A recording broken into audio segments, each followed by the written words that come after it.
Hello everyone. आज का video बहुत इंटरेस्टिंग होने वाला है क्योंकि आज हम मार्केट प्राइस इक्विलिब्रियम के बारे में बात करने वाले हैं। हमारी पिछली दो वीडियोस में हमने डिमांड और सप्लाई को इंडिविजुअली कवर किया था। अगर आपने हमारी डिमांड और सप्लाई वाली वीडियो नहीं देखी तो मैं ज़रूर रिकमेंड करूंगा आपको कि वो हमारी वीडियोस चेकआउट करें। इस वीडियो में हम दोनों को कंबाइन करने वाले हैं और देखने वाले हैं कि कैसे मार्केट प्राइस डिटरमाइन होता है। तो चलिए शुरू करते हैं।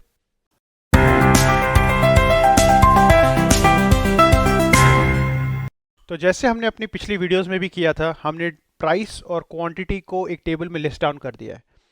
तो हम प्राइस को P से डिनोट कर रहे हैं और QD जो हमारी है क्वांटिटी डिमांडेड, QS हमारी क्वांटिटी सप्लाइड है। अब हम जैसे हमने डिमांड और सप्लाई में किया था जहां हम टेबल को लिस्ट डाउन कर रहे हैं, हमने इन्हीं को एक टैबुलर स्ट्रक्चर में लिख दिया है। प्राइस और QD जो क्वांटिटी डिमांडेड है उसके बीच में इन्वर्सली प्रोपोर्शनल रिलेशनशिप है, क्योंकि ये जैसे कि मैंने डिमांड की वीडियो में समझाया था, ये लॉ ऑफ डिमांड को फॉलो करता है। और जो QS है जो क्वांटिटी सप्लाइड है वो डायरेक्टली प्रोपोर्शनल है प्राइस से, क्योंकि ये लॉ ऑफ सप्लाई को फॉलो करता है, तो उसकी प्राइस 0 है। राइट। सिमिलरली जब प्राइस 2 है तो क्वांटिटी डिमांडेड प्राइस 10 है, क्वांटिटी सप्लाइड 2 है। ओके तो इसको हमने जैसे डिमांड और सप्लाई में इंडिविजुअली टेबल्स लिस्ट डाउन किए थे, वैसी एक कंसोलिडेटेड टेबल बना के हमने एक टेबल यहाँ पे लिस्ट डाउन कर दिया है जो प्राइस का रिलेशनशिप क्वांटिटी डिमांडेड और क्वांटिटी सप्लाई के साथ शो कर रहा है। नाउ बिफोर ग्राफ की तरफ मूव ऑन करें, एक चीज़ हम इसमें ट्राई टू सॉल्व करते हैं, एक फिगर आउट करते हैं कि ये रिलेशनशिप कैसे काम कर रहा है और कैसे हम इक्विलिब्रियम पॉइंट पे आ रहे हैं। तो इमेजिन कीजिए आप एक सेलर हो, आप मार्केट में टमाटर सेल करना चाहते हो, आपने प्राइस रख दी 8। राइट, 8 रुपये आपने प्राइस रख दिए। तो उस प्राइस पे आप देखोगे कि क्वांटिटी डिमांडेड है 4 और क्वांटिटी सप्लाइड है 8। तो इसको इमेजिन कीजिए आपकी सप्लाई क्वांटिटी डिमांडेड से ज़्यादा है। तो इसका मतलब ये हुआ कि आपके इतने खरीदारी नहीं है टमाटर के, और आपके टमाटर बस रखे जा रहे हैं और कोई उनको खरीद ही नहीं रहा है। तो उससे क्या हो रहा है, अब आपके टमाटर सड़ने लग रहे हैं क्योंकि कोई खरीदारी नहीं है, और अब आपको वो टमाटर बेचने हैं। राइट। तो अब आपके लिए इंसेंटिव ये है कि आपको अपनी प्राइस कम करनी पड़ेगी। जो आप पहले 8 पे बेच रहे थे, अब आप पे एक डाउनवर्ड प्रेशर पड़ रहा है प्राइस का, जिससे आपको अपनी प्राइस कम करनी पड़ेगी। तो आपकी प्राइस अब इस डायरेक्शन में मूव होने लगेगी, कम करने लगेगी। क्यों? क्योंकि आपकी सप्लाई ज़्यादा है डिमांड से, और आपको अपना गुड्स और जो भी आपके आइटम्स है उसको आपको क्लियर आउट करना है, तो आपको अपनी प्राइस कम करनी पड़ेगी। राइट। तो अगर आपकी सप्लाई ज़्यादा है डिमांड से, तो अब आप पे डाउनवर्ड प्रेशर है प्राइस का। Hopefully that makes sense. Right. Similarly अगर अज्यूम कीजिए आपने अपनी प्राइस 4 रखी होती, तो इसमें क्या हो रहा था, इसमें क्वांटिटी डिमांडेड 8 है और क्वांटिटी सप्लाइड 4 है, तो आपकी डिमांड ज़्यादा है सप्लाई से। राइट। अब आपके सामने क्या हो रहा है, अब आपके काउंटर के आगे लाइन लगी हुई है लोगों की, क्योंकि डिमांड ज़्यादा है बट सप्लाई कम है। अब आपको लग रहा है कि हाँ मेरे पास अपॉर्चुनिटी तो है प्राइस बढ़ाने की, क्योंकि मैं देख रहा हूँ मेरे काउंटर के आगे लाइन लगी हुई है। तो अब आपकी प्राइस 4 से ऊपर मूव करने के लिए आपके पास इंसेंटिव है, क्योंकि आप देख रहे हो आपके आगे लाइन लगी हुई है, आपकी डिमांड बहुत ज़्यादा है बट सप्लाई कम है। तो इस तरह से प्राइस एक इक्विलिब्रियम की तरफ मूव कर रही है, जहाँ पे डिमांड और सप्लाई स्टेबल हो। तो इस एग्जांपल में आप देखेंगे जब आपकी प्राइस 6 है, तब आपकी डिमांड और आपकी सप्लाई दोनों इवनली मैच्ड है। अब आपकी प्राइस पे कोई सिग्नल नहीं है, अब आपके प्राइस पे कोई प्रेशर नहीं है अप और डाउन मूव करने का, वो फिक्स्ड है। तो इस तरह से प्राइसिंग इक्विलिब्रियम पे मैच करती है। तो होपफुली आपको इसमें इसमें आपको समझ में आ रहा है कि ये किस तरह से प्राइस सिग्नल अप और डाउन मूव करता है, जैसे जैसे आपकी डिमांड और सप्लाई मूव करती है। तो जैसे ये एग्जांपल हमने पहले लिया था जहाँ पे हमारी प्राइस थी, तो जहाँ पे हमारी डिमांड 4 यूनिट्स थी बट सप्लाई ज़्यादा थी 8 यूनिट्स की, तो उसको हम बोलेंगे सरप्लस। राइट, क्योंकि यहाँ पे हमारा क्वांटिटी सप्लाइड ज़्यादा है डिमांड से। और जो प्राइस हमारी जब 4 थी, जिसमें डिमांड ज़्यादा थी और सप्लाई कम थी, उसको हम बोलेंगे शॉर्टेज।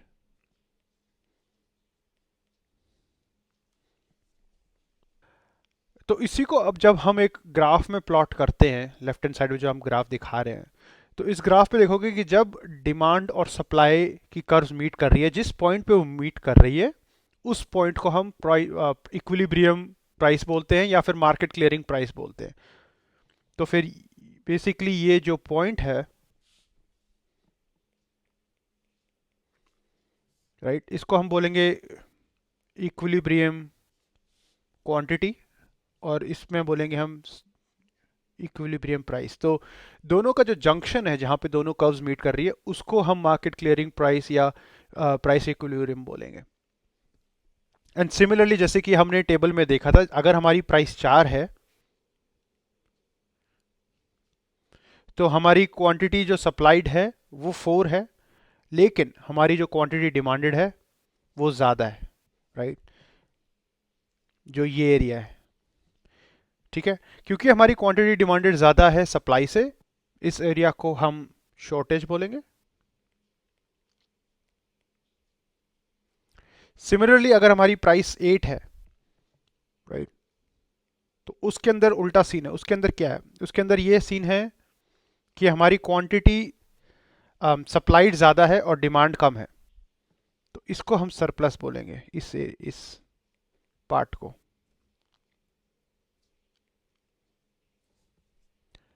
तो आप देख सकते हैं कि सरप्लस और शॉर्टेज कैसे हम ग्राफ पे देख सकते हैं। और जो मार्केट क्लियरिंग प्राइस वो है जहां पे ना ही हमारी सरप्लस है ना ही हमारी शॉर्टेज है। तो हमारी पिछली स्लाइड में हमने देखा कि कैसे मार्केट प्राइस डिटरमाइन होती है, सप्लाई क्या है, शॉर्टेज क्या है। अब थोड़ा मॉडल को इवॉल्व करते हैं। अब हम देखते हैं कि अगर हमारी डिमांड चेंज हो जाए लेकिन हमारी सप्लाई सेम है तो इक्विलिब्रियम प्राइस या नई प्राइस क्या बनती है, ठीक है। तो इमेजिन कीजिए हमारे पास जो हम एग्जांपल यूज़ कर रहे हैं टमाटर का, हमारी एक एग्जिस्टिंग इक्विलिब्रियम प्राइस है जो कि करंट सप्लाई और डिमांड कर्व्स पर बेस्ड है। नाउ जो हमारी कॉम्प्लीमेंट्री गुड है, राइट, उसके प्राइसेस बढ़ गए। तो ब्रेड हमारी कॉम्प्लीमेंट्री गुड है और उसके प्राइसेस बढ़ गए। नाउ आपने डिमांड की वीडियो में देखा होगा, जब हमारी कॉम्प्लीमेंट्री गुड की प्राइस बढ़ती है तो हमारा जो मेन गुड है उसकी डिमांड कम हो जाती है, ठीक है। तो अगर हमारे जो मेन गुड जो टमाटर है उसकी डिमांड कम हो गई लेकिन सप्लाई उतनी ही है जितनी पहली थी, तो जो नया प्राइस है वो कैसा बनेगा? तो उसमें अगर आप ग्राफ को देखेंगे, जो हमारी नई डिमांड कर्व है वो अंदर की तरफ मूव हो जाएगी, ठीक है। तो डी ओल्ड हमारी बाहर की तरफ जो डिमांड कर्व थी वो अब अंदर मूव होके डी न्यू हमारी नई डिमांड कर्व है। लेकिन जो हमारी सप्लाई कर्व है वो एज इट इज सेम है। तो उसमें क्या होगा कि हमारा जो नया प्राइस पॉइंट है पी न्यू, वो पी ओल्ड से कम हो जाएगा। ये हमारा नया प्राइस पॉइंट बन जाएगा जो होगा पी न्यू। तो बेसिकली जैसे हमारी डिमांड कम होती है एक प्रोडक्ट, एक गुड्स के लिए, लेकिन हमारी सप्लाई सेम रहती है, तो हमारी जो प्राइस है, जो इक्विलिब्रियम प्राइस है या मार्केट क्लियरिंग प्राइस है, वो कम हो जाती है, जो इस एग्जांपल में आप देख रहे हो। तो नेक्स्ट एग्जांपल में हम देखते हैं कि हमारी जो प्राइस ऑफ ब्रेड है, जो कॉम्प्लीमेंट्री गुड है, वो अब कम हो गई है, वो डिक्रीज हो गई है। तो सिमिलरली जैसे हमने प्रीवियस एग्जांपल में देखा था कि हमारी एक एग्जिस्टिंग इक्विलिब्रियम प्राइस है टमाटर के लिए जो PEQ है, और एक इक्विलिब्रियम क्वांटिटी है। अब हमारी जो प्राइस ऑफ ब्रेड है, जो हमारी कॉम्प्लीमेंट्री गुड है, वो डिक्रीज हो गई है। तो जैसे कि हमने डिमांड की वीडियो में देखा था, अगर हमारी कॉम्प्लीमेंट्री गुड की प्राइस डिक्रीज होती है तो जो हमारा मेन गुड है उसकी डिमांड इंक्रीज हो जाती है, राइट। तो उसी को अगर हम एक ग्राफ में शो करें तो अब हमारी जो डिमांड कर्व है वो बाहर की तरफ मूव हो गई है। तो जो डी न्यू है वो अब बाहर की तरफ शिफ्ट हो गई है। तो उससे क्या हो रहा है, क्योंकि हमारी सप्लाई सेम है लेकिन हमारी डिमांड बढ़ गई है, तो उससे हमारी प्राइस पे अब एक अपवर्ड प्रेशर बढ़ रहा है। तो जो हमारी पी न्यू प्राइस है वो पी ओल्ड से ऊपर है, तो पी ओल्ड से ज़्यादा है। तो हम इस डायरेक्शन में आगे मूव करेंगे और जो हमारी पी न्यू होगी वो पी ओल्ड से ज़्यादा होगी।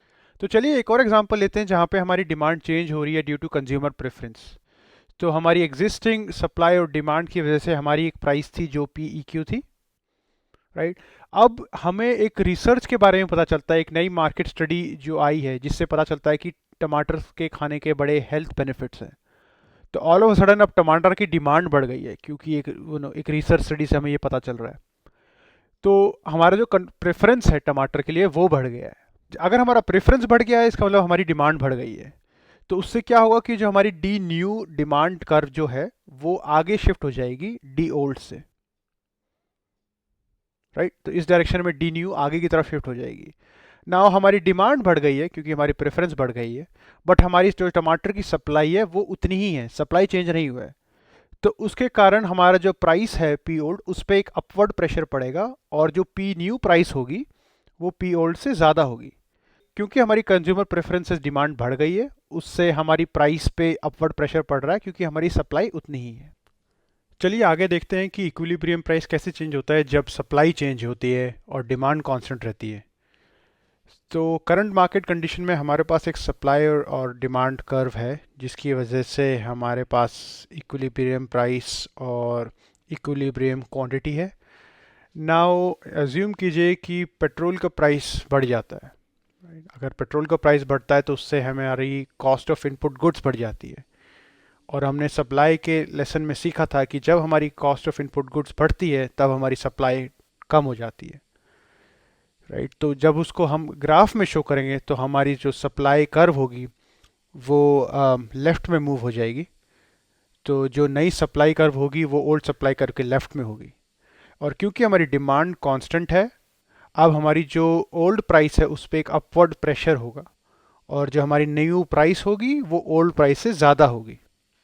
तो बेसिकली जब भी हमारी सप्लाई डिक्रीज होती है लेकिन हमारी डिमांड कांस्टेंट रहती है, उसकी वजह से हमारी प्राइस पे, जो इक्विलिब्रियम प्राइस है उस पर एक अपवर्ड प्रेशर बनता है, और जो न्यू प्राइस होती है वो ओल्ड प्राइस से ज़्यादा होती है।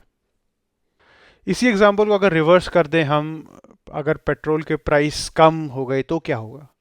अगर पेट्रोल के प्राइस कम हो गए तो हमारी कॉस्ट ऑफ इनपुट गुड्स गिर जाएगी, जिसकी वजह से हमारी सप्लाई अब टमाटर की बढ़ जाएगी, राइट। और जब हमारी टमाटर की सप्लाई बढ़ती है तो जो हमारी नई सप्लाई कर्व होगी वो पुरानी सप्लाई कर्व के राइट पे होगी। क्योंकि हमारी डिमांड कर्व सेम है, हम अपनी डिमांड कर्व चेंज नहीं कर रहे हैं, इसलिए अब हमारी जो ओल्ड प्राइस है उस पर एक डाउनवर्ड प्रेशर पड़ेगा, और हमारी जो नई प्राइस है वो पुरानी प्राइस से कम होगी। तो हम जो हमारी नई प्राइस होगी, अब जो नई टमाटर की प्राइस होगी वो पुरानी प्राइस से कम होगी। तो बेसिकली अगर हमारी सप्लाई इंक्रीज होती है और हमारी डिमांड वैसी की वैसी कांस्टेंट रहती है, तो जो नई प्राइस होगी वो पुरानी प्राइस से कम होगी। तो हमने प्रीवियस दो वीडियो पे देखा कि कैसे इंडिविजुअली डिमांड या सप्लाई प्राइस को इम्पैक्ट करती है। अब थोड़ा मॉडल को कॉम्प्लिकेट करते हैं। अब हम बोथ डिमांड और सप्लाई को एक साथ चेंज करेंगे, तो देखते हैं उसमें क्वांटिटी और प्राइस कैसे इम्पैक्ट होती है। तो इमेजिन कीजिए सिनेरियो कि बहुत बुरा मौसम है, बहुत ज़्यादा बारिश हो रही है, और उसकी वजह से लोग मार्केट नहीं आए हैं टमाटर ख़रीदने, और उसकी वजह से टमाटर की डिमांड जो है वो गिर गई है। ठीक है, डिमांड टमाटर की डाउन हो चुकी है। तो हमें पता है अगर सप्लाई सेम है लेकिन अगर डिमांड गिर गई तो उसकी वजह से जो क्वांटिटी है इक्विलिब्रियम वो गिर जाती है, और जो इक्विलिब्रियम प्राइस है वो भी डाउन हो जाती है। ऑल्सो साइमल्टेनियसली जो पेट्रोल की प्राइस है, जो आपका कॉस्ट ऑफ इनपुट गुड्स है, वो बढ़ गई है।